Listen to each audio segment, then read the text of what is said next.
Hello everyone, and thanks for tuning in to the first instalment of GWV Christmas Countdown 2025. So here we go, everyone. We've done a couple of sneaky peekies, as we always do in October, but now it's time to launch the official countdown to Christmas 2025 from GWV, and I should get on for your first Christmas countdown video in a moment, just to say that you enjoy the content on our channel at the moment. Like, share, and subscribe, and thank you so much everyone for doing that. So let's move over to Metro Seller. We're going to do the same as we do every year with this. We're going to be looking at the CFS V2 12Z, and we're going to use 12Z throughout the updates for no particular reason other than that is where we always have historically used. It shouldn't make any difference whether we use them at midnight, the 6Z, 12Z, or the 18Z pub run version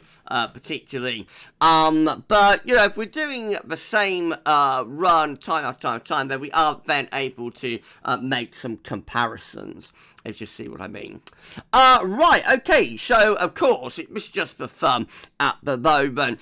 We're far too far away from Christmas to be able to, you know, give you a forecast, tell you what the weather's going to be doing at 3 p.m. on Christmas afternoon. That will come when we get to about a week or so before Christmas. We'll be able to start adding detail, but at the moment we're just looking to see if we can find a trend for the Christmas period within the CFS V2 model.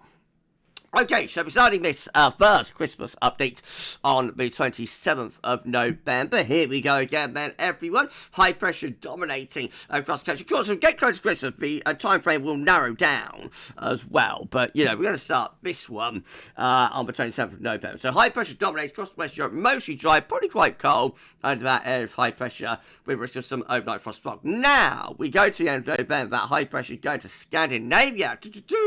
So into December, at the beginning of mid-tropical winter, we've got winds coming in from an easterly direction. That could deliver a few snow flurries into south and southeast, but high pressure then back in over the coast. That's a cold ridge, though, mainly dry, but with overnight sharp frost and fog. Now, a bit of a hint of retrograde as we go through the first week of December. That high pressure edging out to west of UK and Ireland, something just a little bit cooler, starting to push southwards around the edge of that high pressure from the north. So starting to get a bit colder into through the first week of December. It looks quite cold overnight frost. And the high pressure just edging out to the west, possibly allowing a few wintry showers or snow flurries to come into the east. Looks quite interesting though. Let's see what's going to happen after that. Well, it looks like the high pressure going further out to the west, and check this out, into the second week of December, you actually pull down quite a cold northerly, and that probably brings some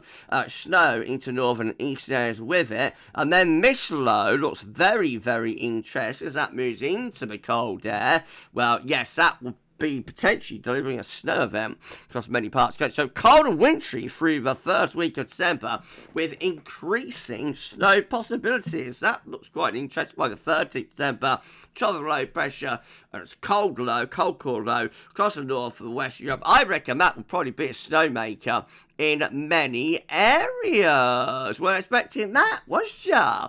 Well, check this out. So go towards the middle of December, and we're looking cold and wintry, plenty of snow on the ground and whatnot. Probably snow possibilities easing off, and under that ridge there'll be some really sharp, probably severe overnight frost as well. So like the first 3 weeks, actually 18th December now, the first sort of up to 3 weeks anyway, looking quite cold and wintry. However, high pressure is beginning to decline away to the south, with milder air starting to move in around the top. So now as we're moving towards Christmas, we've got a different scenario, and it's a milder one. So that's the 21st of December, with high pressure around Greenland, low pressure, with high pressure around Germany, I should say, low pressure around Greenland. And that's drawing in like a mild west-south-westerly flow. So are we going to get cold Christmas, or are we going to get a mild Christmas on this CFS run? Let's see. So the high pressure declines away towards East Europe. Low pressure coming in from off the Atlantic and get towards Christmas Eve. We're into a westerly flow. That's a mild wind direction. So this looks like going to be delivering a mild Christmas on this CFS run, with wet and windy weather moving in from off the Atlantic from Christmas Eve into Christmas Day.